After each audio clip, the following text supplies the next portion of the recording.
السلام علیکم دوستانو، ستړي مشه په خیر راغلی الادیو کې چې روغ به راته دوستانو. ما افغان سټوډنټ اسوسییشن پیج باندې یو پوسټ ولیده کوم چې د سکالرشیپونو باره کې و.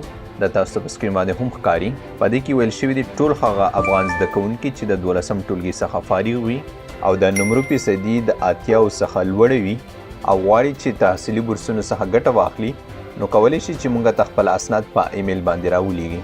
نو دې باره کې چې ما د دې اسوسییشن کسانو سره خبرې وشوې او ترې مې پوښتل چې دا کوم قسم بورسونه تاسو ورکوئ، نو دوی ماته په تفصیل سره وویل چې موږ افغانستان سفارت سره په ګډه یوه طرحه باندې کار کوو، کوم چې موږ سره هغه کسان چې په شرایطو برابر وي او دوی ثبت نام وکړي، نو دغو کسانو لیست به موږ دلته په اماراتو کې پوهنتونونو ته وروړو تر څو دوی لپاره د سکالرشیپ یا د بورسونو زمینه برابره کړو.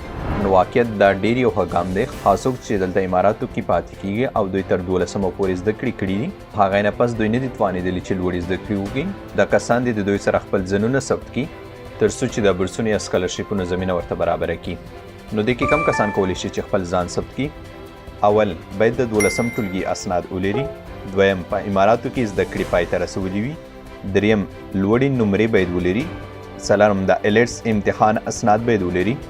او پنځم د 2013 کال او وروستیو کالونو کې فارغ شوي وي. کم څوک چې په دغه شرایطو برابر وي، نو کولی شي چې دوی ته خپل اسناد دغه ایمیل اډرس له لارې کوم چې په سکرین باندې ښکاري ولېږي. دوستانو دلته د ایلټس یادونه هم شوې ده. کم څوک چې دلته اماراتو کې زده کړې کوي، نه صرف اماراتو کې چې په هر ځای کې وي، نو دوی دې کوشش وکړي چې ایلټس سرټیفیکیټ واخلي. ولې که چیرې هم دوی خارج ته بورسونو باندې تللي یا همداسې خپل زده کړو لپاره تلل، نو دوی ته به دا ډېر په ګټه تمام شي. نو دا د افغان زده کوونکو لپاره یو ښه خبر کوم چې دلته اماراتو کې پاتې کیږي.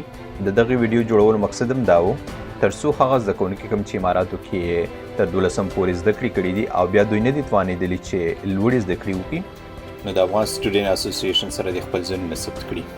نور نو الادیو کې چې دغه معلومات تاسو ته ګټور تمام شي وي. د نورو داسې معلوماتو لپاره تاسو احمد آفیشل یوټیوب چینل او فیسبوک پاڼه ته کیبوئ. انشاءالله چې زه به په وخت درته خپروم. که چیرې احمد آفیشل یوټیوب چینل ته نه وئ، نو دا د ځنو سره ضرور سبسکرایب کړئ او که یې پاڼې ته نه وئ، نو دا ضرور در سره فالو کړئ. نور ستاسو د دعاګانو او سپورټ نه د زړه له کومې مننه کومه. ښاد او آباد اوسئ.